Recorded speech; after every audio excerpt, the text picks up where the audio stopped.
बच्चों, mental math class 7 के next part की तरफ मैं हूं हरी सर और आप देख रहे हैं मेरा यूट्यूब चैनल चलो कदम बढ़ाए।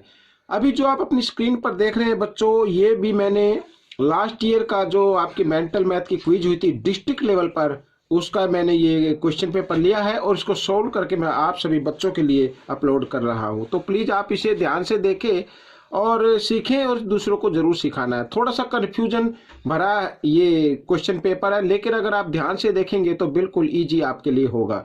आइए करते हैं क्वेश्चन नंबर 14। यहाँ पर बच्चों देखिए, P Q parallel A B find, यहाँ पर एक्स हमें फाइंड करना है ये वाला।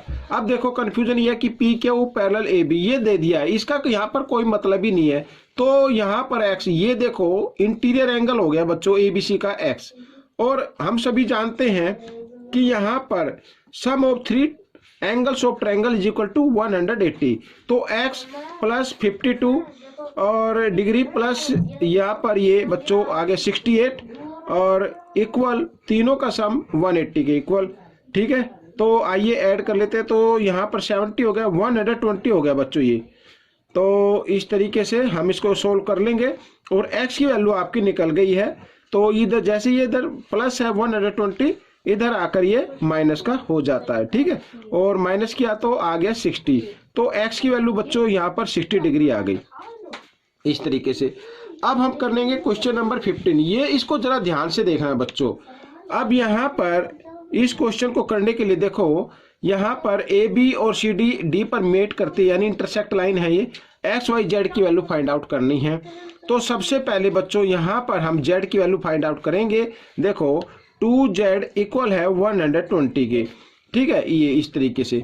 तो इन्हें बोलते हैं वर्टिकली अपोजिट एंगल। तो जगह कम है तो इसलिए मैं खाली अपोजिट एंगल लिख देता हूँ, अपोजिट एंगल्स। ठीक है, अपोजिट एंगल इक्वल होते हैं। तो जेड की वैल्यू फाइंड आउट करनी, तो जेड इधर 120 डिग्री, टू इधर मल्टीप्लाई की फॉर्म में, इधर आकर ये डिवाइड की फॉर्म में आ गया। तो यहाँ पर जेड की वैल्यू आ गई बच्चों 60 डिग्री। ठीक है, ये तो आपका आंसर आ गया।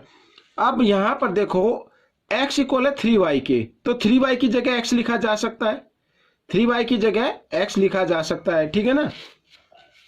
तो ये एक सर्कल बन रहा है बच्चों, यहाँ पर क्या बन रहा है, सर्कल। और सर्कल होता है 360 पर, यानी कि x प्लस 120 डिग्री, और 3y की जगह मैं x लिख लेता हूं बच्चों। यहाँ पर मैं ब्रैकेट में लिख देता हूं x इक्वल 3y। क्यों इक्वल है, क्योंकि ये भी वर्टिकली अपोजिट एंगल है, तो इसलिए 3y की जगह मैंने क्या लिख दिया, x लिख दिया। ठीक है, अब ये लिख लेते हैं 2z लिखो या 120 लिखो। ठीक है, क्योंकि ये भी वर्टिकली अपोजिट एंगल है तो इसकी जगह हम 120 डिग्री लिख लेते हैं। तो z की वैल्यू तो हमने फाइंड कर ली, और ये होते हैं 360 के, क्योंकि सर्कल 360 पे बन जाता है। 1x और 1x 2x, और यहाँ पर 120 प्लस 120 प्लस 2 हो गया 240 डिग्री इक्वल 360 डिग्री। अब यहाँ पर 2x इक्वल 360 डिग्री, 240 डिग्री इधर प्लस है, इधर लेके आएंगे माइनस हो जाएगा, और हम इसको माइनस कर देते हैं। तो बच्चों यहाँ पर आ जाता है 120 डिग्री। ठीक है, अब हमें निकालनी है x की वैल्यू। तो बच्चों देखो x इक्वल 120 डिग्री, अब 2 इधर मल्टीप्लाई की फॉर्म में जब इधर आएगा इक्वल के साइन से, तो ये डिवाइड की फॉर्म में आ जाएगा, और 2 से हमने इसको डिवाइड कर दिया तो आ गया 60। ठीक है, तो x की वैल्यू क्या आ गई बच्चों, 60 आ गई। तो एक तो देखो x की वैल्यू हमने निकाली 60 डिग्री, और z की वैल्यू बच्चों आई है अपनी कितनी, वो भी 60 डिग्री आ गई है। अब हमें y की वैल्यू निकालनी है। अब देखो 3y इक्वल है बच्चों किसके, भाई ये 60 डिग्री का है तो ये भी 60 डिग्री का होगा ना, तो ये 60 डिग्री के इक्वल आ गया। तो y की वैल्यू बच्चों 60, इधर 3 मल्टीप्लाई की फॉर्म में, इधर डिवाइड की फॉर्म में, और 3 से इसको डिवाइड किया तो 20। तो y की वैल्यू बच्चों आ गई 20 डिग्री। ठीक है, इस तरीके से क्वेश्चन सोल्व हो गया। अब हम करेंगे क्वेश्चन नंबर 16। यहाँ पर ये देखिए, ये भी इजी है, कोई ज़्यादा मुश्किल नहीं है। सबसे पहले बच्चों इसमें कोई नहीं दिया हुआ है कि कौन लाइन है, तो आप देखो यहाँ पर ये लाइन एक गई है, एक ये गई है, तो इंटरसेक्ट हो रही है इस पॉइंट पर, तो ये दोनों वर्टिकली अपोजिट एंगल हो गए। तो z इक्वल आ गया बच्चों किसके, 30 के। ठीक है, तो x और z की वैल्यू हमें फाइंड आउट करनी है 30 डिग्री। यहाँ पर लिख लेते हैं वर्टिकली अपोजिट एंगल। तो आपको तो सिर्फ जो ऑप्शन होते हैं उस पर टिक मार्क करना होता है। ये मैं एक्सप्लेन कर रहा हूँ, इससे थोड़ा टाइम लग रहा है, ठीक है। ये 30 डिग्री आ गया। अब फिर हम वही फाइंड आउट करेंगे। देखो यहाँ पर अब ये एंगल और ये एंगल पूरा, ये भी वर्टिकली अपोजिट एंगल है, तो दोनों एंगल क्या होंगे, इक्वल होंगे। यानी 55 प्लस एक्स इक्वल होगा 150 के, क्योंकि इसमें 2 एंगल लगते हैं, तो ये दोनों और ये तो वर्टिकली अपोजिट एंगल हो गए ना। तो इस तरीके से x इक्वल 150 डिग्री, इधर 55 प्लस है, इधर आकर माइनस का हो जाएगा, और x की वैल्यू हम निकाल लेते हैं 95 डिग्री आ गई बच्चों यहाँ पर, ठीक है। तो x की वैल्यू आ गई और z की वैल्यू ये आ गई। तो इस तरीके से x z की वैल्यू हमने निकाल ली। आइए अब हम करेंगे नेक्स्ट क्वेश्चन। यहाँ पर बच्चों ये भी डिस्ट्रिक्ट लेवल का है, आप इसे ध्यान से देखें। अब इसके अंदर हमें फाइंड आउट करना है। देखो ABCD एक पैलोग्राम है, तो what is the measure of x और वाई, एक्स और वाई की वैल्यू हमें फाइंड आउट करनी है। अब सबसे पहले बच्चों देखो एक चीज का ध्यान रखना है आपको, मैं अभी आपको बताता हूं। एक तो ये वाला एंगल, इसको मान लीजिए एंगल 1, ठीक है। तो मैं लिखता हूं यहां पर इन पैलोग्राम ABCD, ठीक है। In parallelogram ABCD angle A equal angle 1, ठीक है। यहां पर आप चाहे तो लिख सकते हैं opposite angles of parallelogram. Parallelogram के अपोजिट एंगल क्या होते हैं, इक्वल होते हैं। तो A की वैल्यू 65 है, तो 1 की वैल्यू भी क्या होगी, 65 डिग्री होगी।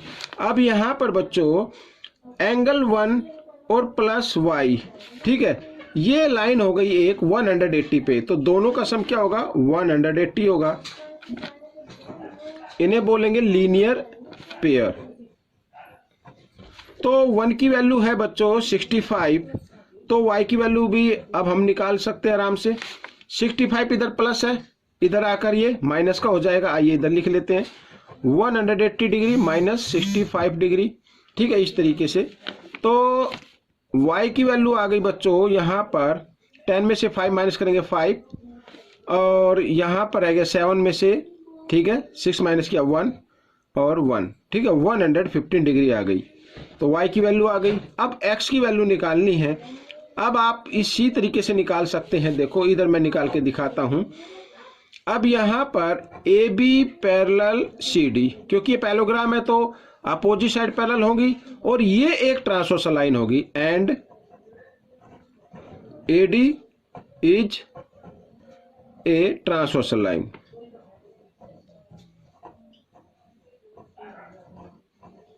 ठीक है।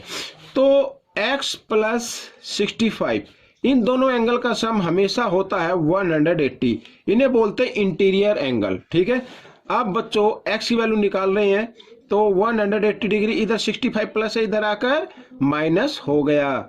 यहां पर मैं इसको कर देता हूं माइनस और 65, ठीक है।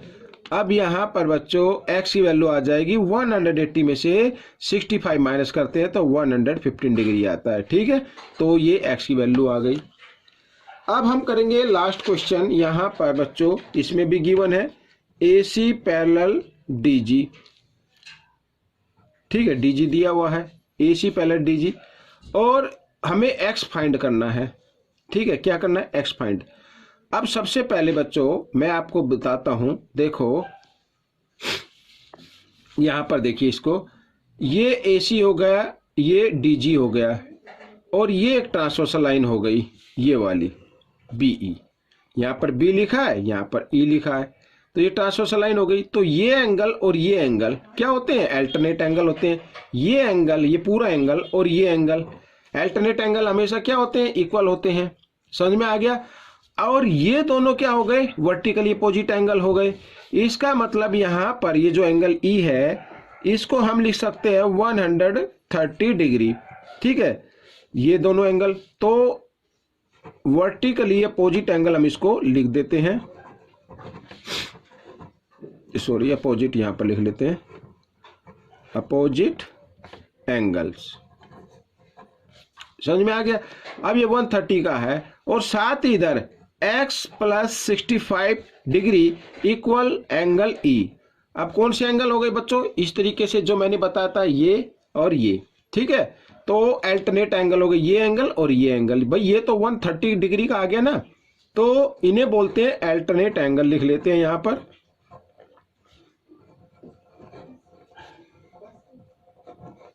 Alternate angle. अब देखो x प्लस 65 डिग्री और E है अपना 130 डिग्री का, तो x की वैल्यू निकाल लेते हैं 130 डिग्री।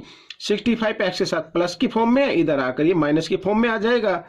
तो x की वैल्यू हम निकाल लेते हैं, तो कितना आएगा बच्चों? 65 ही आएगा, ठीक है। तो x की वैल्यू क्या आ गई? 65 आ गई। समझ में आ गया? तो ये क्वेश्चन आपका सोल्व हो गया। तो ये वीडियो कैसी लगी, ये पार्ट कैसा लगा, मुझे जरूर बताना। अब मिलेंगे हम नेक्स्ट पार्ट में, तब तक आप इस वीडियो को देखते रहिए। Thanks for watching my videos.